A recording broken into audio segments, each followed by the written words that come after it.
Hello everybody, good evening, and welcome to another one of my evening video blogs. I'm Cosmic Claire, and I usually talk about things from a point of view which is different from the mainstream consensus. I'm very grateful to one of my Facebook friends who said some very nice things about me last night. On a comment on one of my video blogs, and it got me all kind of self-conscious, and I thought, oh crumbs, what am I going to talk about tomorrow? I have no idea.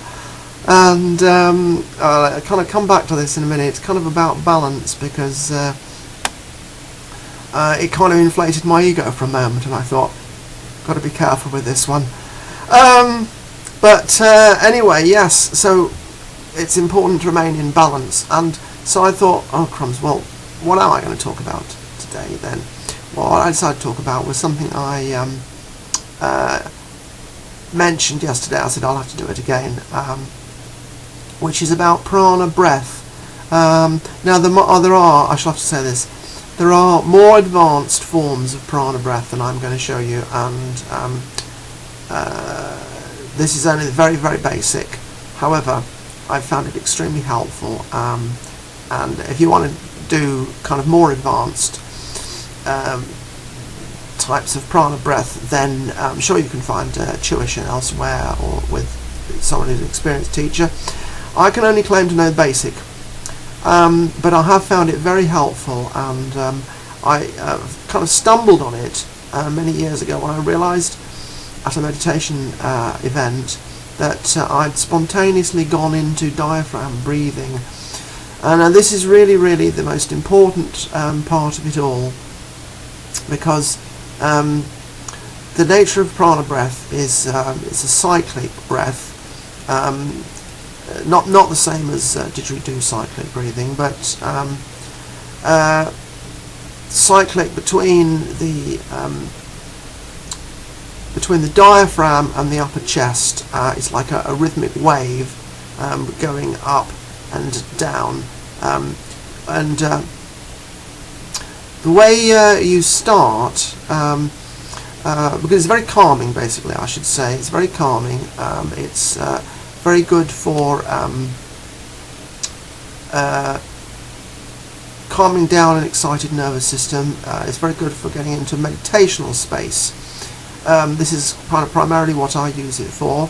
A breathing meditation, and I did it earlier this evening actually, and I fell asleep, which is okay, because I was feeling kind of tired and a little bit like I didn't know what to do with myself. So it relaxed me, got me back into balance, gave me what I needed, which was sleep. And another thing about prana breath is it's very good for cleaning stale air out of the lungs, because you might not have heard it said this way before, but the lungs are aerodynamically designed. Well, it's kind of obvious if you think about it. And depending on the manner in which you breathe, the air inside your lung can either get properly cycled in and out or not. And one of the things that happens, particularly in the West, is this panicky upper chest breathing, just the very top parts of your lungs, or the deeper part of your lungs, pardon me, remains unexhaled or uninhaled. So what you have to do to start to go through this full cycle, it only takes a few moments, and once you've got it, you can focus on it, and it's a good meditational focus as well as being good for the body and calming the nervous system. So what you do is you let your breath go out as much as is reasonably possible. Obviously I have to keep a little bit to speak, and then you pull the air in, preferably breathing through your nose. Not absolutely essential, but part of the complete form is to breathe through the nose. And inhale deep into your diaphragm, so that your abdomen expands. Chest, shoulders, not doing anything at the moment. Just breathe into your abdomen. Imagine like a kind of like you're becoming pot-bellied, and then the air fills up like you're filling up a water butt or something. It fills up from the bottom, and then it fills up to the top, and then you do open up you expand your upper chest, and then when your lungs are fully, completely filled with air, you expel from the diaphragm upwards, so that you expel like you're expelling toothpaste from a toothpaste tube. You start from the far end and you kind of roll it up. You kind of roll up your breathing so that you expel from your bottom of your lungs upwards. And you can expel through your mouth.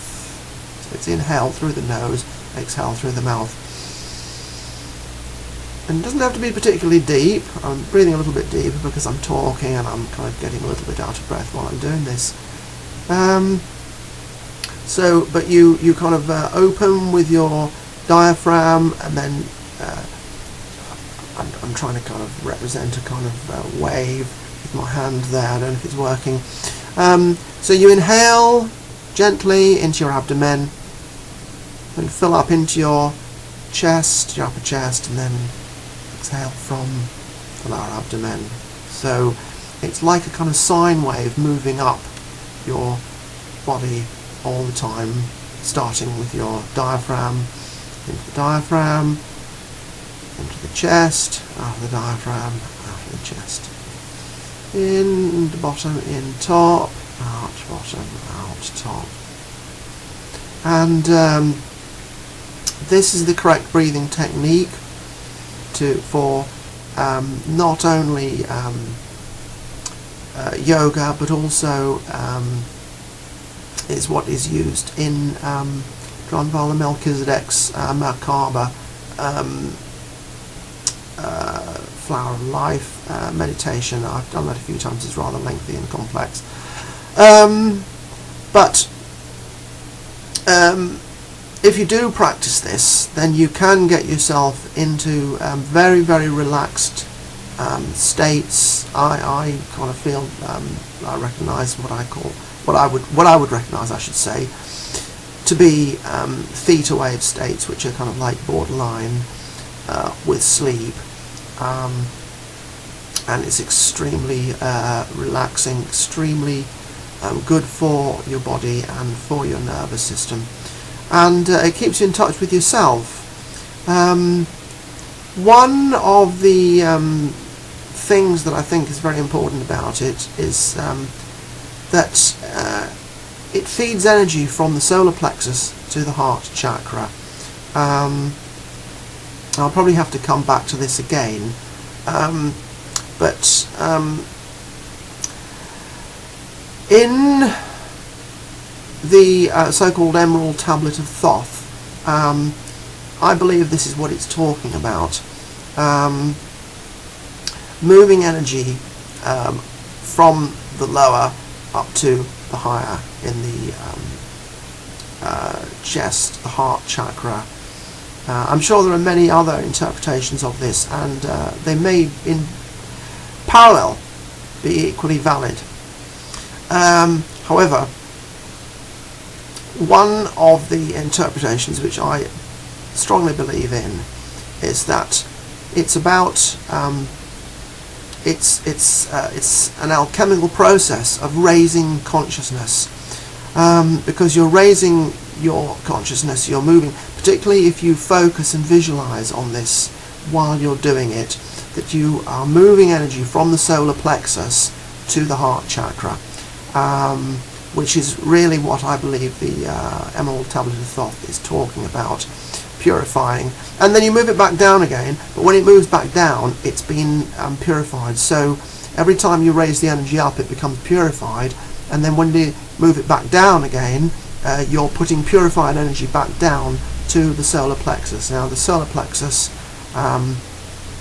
is connected with the vagus nerve, and this is thought by some esoteric people, and I don't know, possibly neurologists as well, I'm not sure about that, to connect with deeply embedded acquired habit memories, which can get embedded in the solar plexus. This is kind of automatic, acquired, unconscious,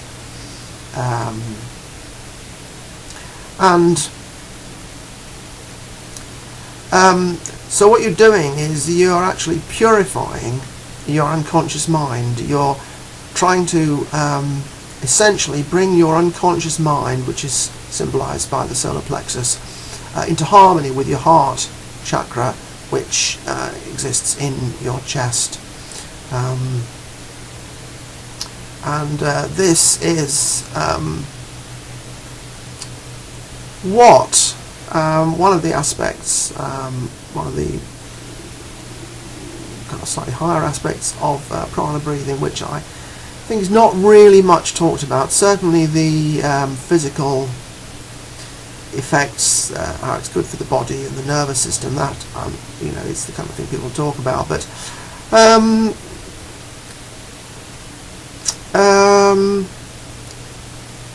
I'm sure advanced yoga teachers would also, you know about the kind of what you might call the psycho-spiritual benefits of this.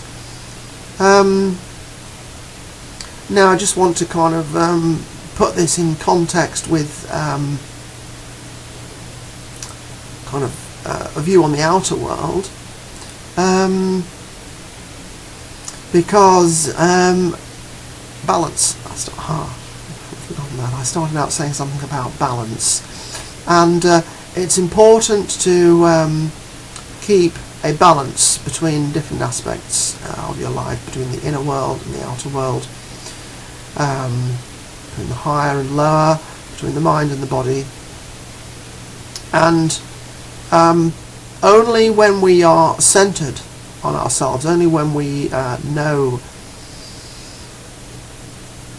our true feeling in our hearts, can we be most effective and truly act in integrity and express our intention into the outside world. There are thousands, millions of terrible atrocities that are going on in the world today, and I do feel sometimes I should spend more time on these videos talking about these, exposing them, 9/11, the Bilderbergs, Zionism, the banking fraud, all these things. They are a massive deception and a massive assault on the minds and the freedom of every single autonomous person on this planet. And one thing people can do, and there's plenty of them, talking about these things in terms of the information and how to expose them and everything like that, and that is great. And I've watched a lot of these informations, videos, alternative news reports on these things, and I've informed myself about them.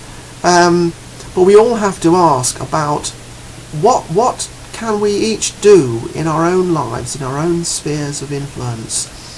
And that is very much a personal decision, because it depends upon your situation, it depends upon your context, who you know, where you go, what you do.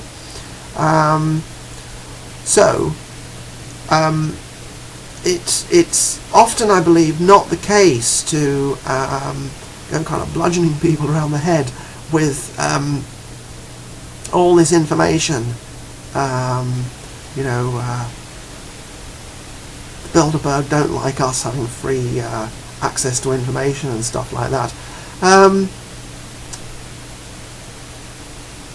what we have to do is we have to remain centered in ourselves, remain in balance with ourselves, in balance between our inner world of feeling and the outer world that we interact with. And the way in which we will be most truly effective is being in our feeling, in our heart chakra, so that we act from integrity, we act from centeredness, we act from wholeness, and then when situations present themselves to us, we can act with the necessary courage. Courage comes from the word heart. I wrote an entry in my written blog, cosmicclair.blogspot.com, or I don't know, .co.uk, can't remember, about this, because I believe this is what the symbolism of Aslan is about. It's the heart, it's courage, and we have to come into that courage to both be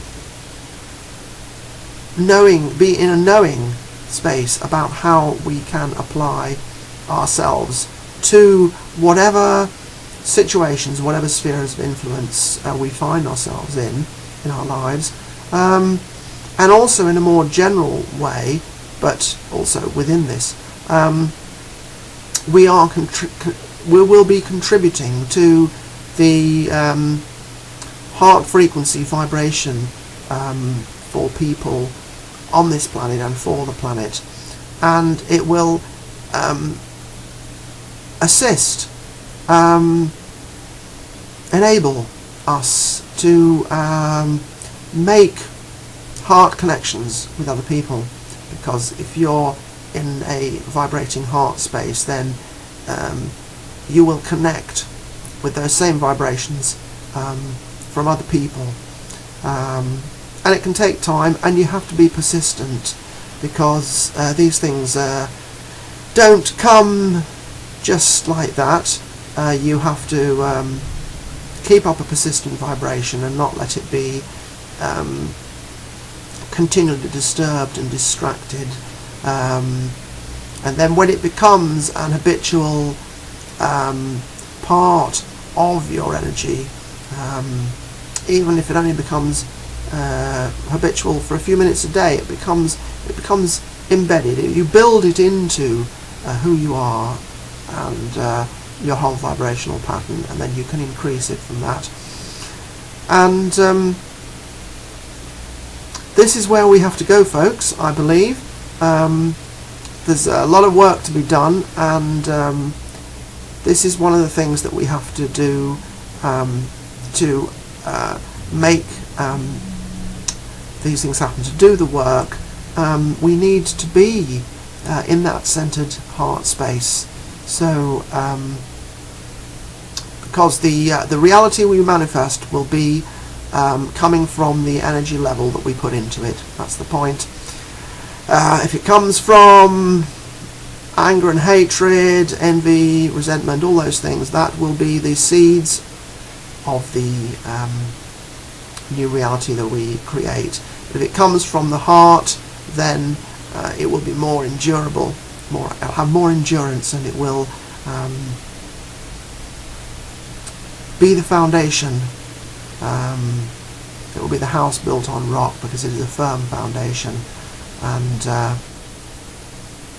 it will enable us to move forward as the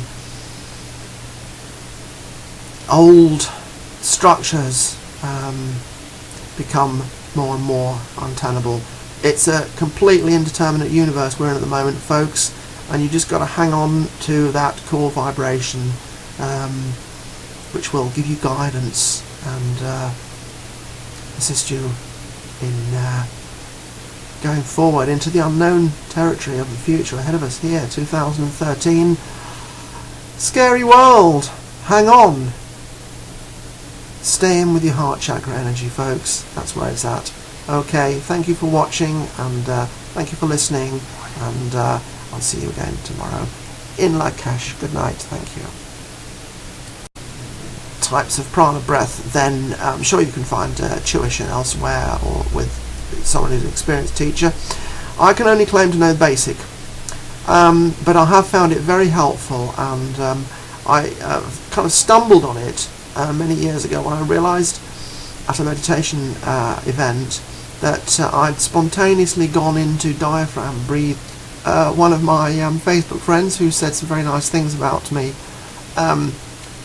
last night on a comment on one of my video blogs, and it got me all kind of self-conscious, and I thought, oh crumbs, what am I going to talk about tomorrow? I have no idea.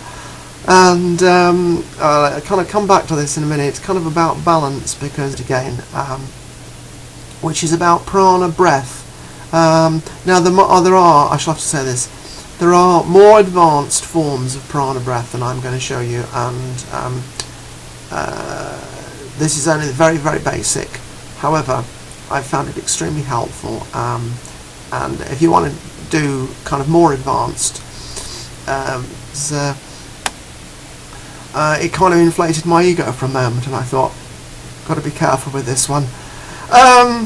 But anyway, yes, so it's important to remain in balance, and so I thought, oh crumbs, well, what am I going to talk about today then?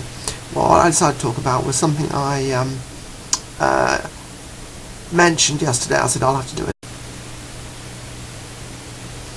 Hello everybody, good evening, and welcome to another one of my evening video blogs. I'm Cosmic Claire, and I usually talk about things from a point of view which is different from the mainstream consensus.